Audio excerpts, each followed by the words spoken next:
Hello tout le monde, on se retrouve aujourd'hui à nouveau pour les favoris du mois et de flop cette fois-ci, parce qu'il n'y en avait pas le mois dernier il me semble. Et je vais commencer avec un produit pour le teint, un highlighter. J'ai hésité avant d'en parler parce que j'aime pas vous parler de produits édition limitée, sauf que là l'édition limitée en question vient de sortir, donc je me dis que à la rigueur si ce produit vous intéresse et que je vous le conseille vraiment, c'est le moment de mettre la main dessus. Donc voilà, c'est pas comme s'il était sorti il y a 6 mois de ça et que c'était mort. Là non, tout le monde a encore une chance. Il s'agit d'un highlighter MAC par contre. Le gros bémol c'est que la plupart des highlighters dont on parle beaucoup sont issus justement d'édition limitée. Du coup si on n'y va pas de suite, ben, après ça nous passe sous le nez. Et c'est impossible de mettre la main dessus ou alors il faut passer par eBay et débourser une somme exorbitante. Donc là non merci. Moi par exemple j'étais passée à côté de Whisper of Guilt, qui était un highlighter sur le moment, j'avais pas fait attention parce que je ne suis absolument pas les collections MAC parce qu'il y en a tout le temps j'ai l'impression et du coup j'avais pas pu l'acheter et je m'en mords les doigts parce que je l'ai toujours pas. Ceci dit il paraît que celui-ci il ressemble pas mal et si c'est le cas écoutez ça me va très bien. C'est le Oh Darling et en fait c'est issu de la collection de Noël, je sais pas quel nom elle a, je me rappelle, je crois que c'est Magic Night, quelque chose comme ça. En tout cas c'est la collection de Noël et vous en avez deux. Donc moi c'est le Oh Darling et c'est vraiment un highlighter qui est super beau, donc sous la forme de Mineralize Skin Finish, vous voyez. Regardez ça, c'est super lumineux. Ensuite c'est un produit essence. J'ai reçu pas mal de petits de produits essence en fait il y a quelques temps que je teste. J'ai pas tout testé encore et je suis vachement contente parce que c'est une marque à laquelle j'ai pas accès. Et vous m'en parlez très souvent, c'est une marque qui est hyper accessible en termes de budget. Et je suis déçue que ce soit pas plus accessible, mais ça va changer. Et du coup, j'ai fait pas mal de découvertes, donc je suis vraiment contente. Donc je vais pas vous parler de tout dans cette vidéo parce que ce sera pas le but. Je pense que je vous ferai une vidéo dédiée type top ou flop dédiée à Essence. Si ça vous intéresse, n'hésitez pas à me le dire. Mais je pense que je le ferai parce que vraiment là pour le coup, j'ai pas mal de quoi vous présenter et il y a vraiment de belles découvertes, dont ce petit duo. C'est un petit duo qui s'appelle Camouflage Cream Concealer qui disent qu'il fait aussi office d'anti-cerne. Moi je vous avoue que j'ai pas du tout testé en anti-cerne, uniquement en correcteur, mais au vu de la texture, je peux me tromper, si c'est le cas je m'en excuse, mais je pense qu'au vu de la texture qui est quand même très crémeuse, ça risque de marquer les petites ridules. Mais bon, j'essaierai en tant que tel. Moi pour ma part j'utilise vraiment un correcteur, donc vous avez deux teintes, une légèrement plus foncée, l'autre un peu plus claire. Plutôt dans les tons jaunes, j'ai la teinte numéro 10 Natural Beige. Et pour le teint, entre guillemets, parce que c'est pas un produit make-up, c'est plutôt un accessoire. Et c'est un pinceau NYX. J'en ai reçu parce qu'en fait, si vous ne savez pas, sachez que le nouveau e-shop français NYX est enfin ouvert. Donc si vous voulez vous procurer des produits NYX et que vous souhaitez passer sur internet, maintenant le site français NYX est ouvert, donc c'est plutôt cool. Et du coup à l'occasion de sa sortie j'avais reçu quelques nouveautés, dont des pinceaux NYX parce qu'ils ont sorti une gamme de pinceaux et j'ai retenu moi surtout celui-ci. Comme vous le savez, moi j'utilise que le Beauty Blender pour appliquer mon fond de teint depuis maintenant très longtemps.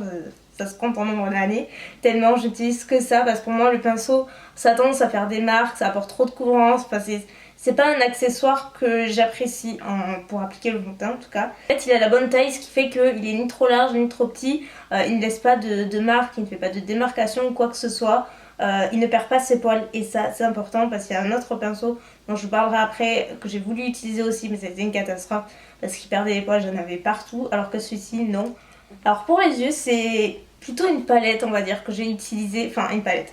C'est des produits que vous connaissez déjà, d'autres non. En fait je me suis refait ma palette Make Up Geek. J'en ai acheté d'autres parce qu'ils ont sorti des nouveaux formats et des fards duochrome et d'autres produits.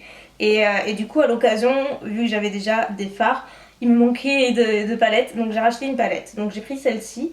Voilà, c'est la palette vraiment Make Up Geek par Z Palette. Et je trouvais le design plutôt sympa. Ça reste la Z Palette. Et du coup j'ai réorganisé tous mes fards.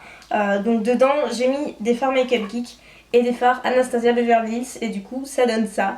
Et je sais pas vous, mais moi j'adore la regarder. C'est pour moi la palette parfaite pour moi, avec les tons qui me représentent bien et que j'aime le plus. C'est la même qualité que les fards MAC, pas besoin de craquer des 100,5 dans des fards alors que les Make Up Geek sont excellents.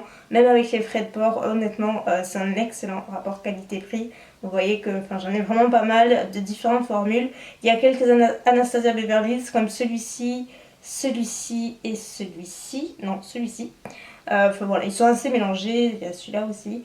Et ceux-là, ces trois-là, ce sont les derniers mat de Make Up Geek qui sont géniaux, que j'arrête pas d'utiliser aujourd'hui. Ensuite, on va parler fossiles, et ce sont des fossiles que j'ai achetés à Londres la dernière fois que j'y suis allée, et je regrette mais tellement de ne pas avoir acheté plus de boîtes, parce que du coup maintenant je ne les trouve plus. Je suis allée voir sur Fil Unique et il n'y a pas ceux-là. Qui sont donc sont ceux de Fleur de Force, avec un partenariat avec Elure, et ce sont les Fleur Loves. Et ces fossiles-là, ils ne sont pas sur Fil Unique, en tout cas au moment où j'y suis allée, ils n'y étaient pas.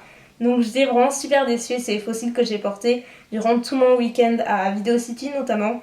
Et ils sont tellement, mais tellement naturels, et en même temps, ils sont tellement jolis, tellement confortables, très faciles d'application. Et là-bas, un grand nombre de personnes, les copines et tout, youtubeuses, me disaient mais c'est lesquels et tout, t'arrives à les supporter? Et je disais mais oui, je les sens quasiment pas quoi. Ils sont extrêmement bien fichus, je ne les sens pas.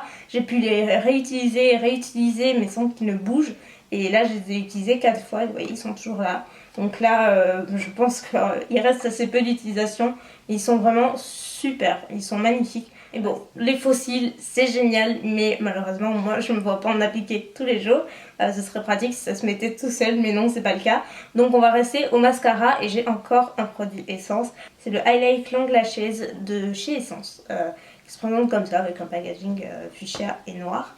La brosse, et quand je l'ai vue, c'est pour ça que je me suis dit, je sais pas ce que ça va donner, j'étais assez surprise. Et en fait, ça apporte beaucoup de longueur surtout. Donc oui, le titre, ils le disent dans le titre, du volume aussi, mais surtout pas mal de longueur, sans faire de paquet. Et ça, c'est assez étonnant. Moi, je mets 2 couches, donc je l'ai aujourd'hui, et je le trouve vraiment sympa. Et en fait, il a une petite brosse toute plate qui est pas très grande, ce qui fait que il est par contre très pratique pour le ras des cils inférieur aussi. Il est très noir, et par contre, il est un peu difficile à retirer, donc je vous conseille de vous munir d'un bon démaquillant biphasé, et après le tour est joué. Juste avant de passer au flop, je tenais à faire un petit aparté sur Spongeac, et donc mes produits en l'occurrence, pour répondre à une question et vous faire part d'une autre info. La première, c'est qu'on me demande très régulièrement maintenant, surtout à l'approche de Noël, quand va ressortir le Bowtie Kit. Sauf que j'avais déjà mentionné, et enfin je l'ai déjà dit sur les réseaux sociaux, mais je le dis là en vidéo, c'est un kit qui était en édition limitée. C'était une édition limitée, et c'était pas du tout prévu qu'on le ressorte à l'heure actuelle. Donc voilà, il ne va pas ressortir à Noël, en tout cas pour celles qui l'attendent. Il ne va pas ressortir dans les mois à venir, en tout cas ce n'est pas prévu du tout.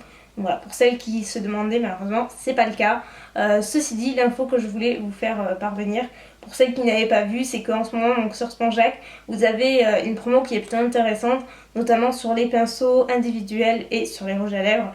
Pour 2 produits achetés, le 3e est à 1€. Donc voilà, si ça vous intéresse, de toute façon le lien est en barre d'infos, et voilà. Comme ça, c'est transmis. Maintenant, on passe au flop, et comme je le disais, j'ai 2 produits.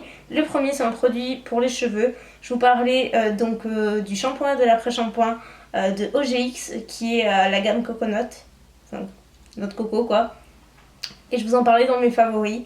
Et là, je vous mets en flop l'huile en fait. C'est l'huile hydratante qui est en spray, qui se présente comme ça, qui n'est pas du tout en verre comme je le craignais, mais en plastique. Donc ça c'est pratique, parce que si ça tombe, au moins pas de drame. Sauf que le fait que ce soit en spray, ça en met un petit peu partout.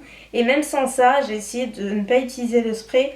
J'ai pas trouvé une grande différence au niveau de la brillance et de l'hydratation. Donc c'est juste un produit qui m'a pas convaincue, qui me plaît pas des masses. J'aime juste beaucoup l'odeur, mais après je suis pas convaincue aussi par le système de spray, que je trouve pas du tout pratique, rien que pour le sol et tout. Après c'est un peu compliqué, ça laisse un fini un petit peu gras. Donc je suis pas super fan. Et le deuxième produit, donc c'est un pinceau NYX justement. Je vous parlais de celui à fond de teint, et l'autre que j'ai utilisé, que j'ai lavé, mais vous voyez il reste une teinture qui ne veut pas partir. Pour le fond de teint, il n'y a pas de nom, ça c'est le numéro 4. Et en fait c'est le duo fibre, et le duo fibre il perd énormément ses poils. C'est celui que j'ai utilisé à plusieurs reprises pour l'application de fond de teint, et j'avais des poils partout. Donc moi c'est vraiment le détail que je supporte pas sur un pinceau. Un pinceau qui perd ses poils comme ça, surtout pour l'application du fond de teint. On passe autant de temps à enlever les poils qu'à mettre le fond de teint, donc c'est pas possible. Donc pour moi c'est un gros flop. En revanche, je vous conseille beaucoup plus l'autre que j'ai mis dans mes favoris, et du coup qui est le numéro 3.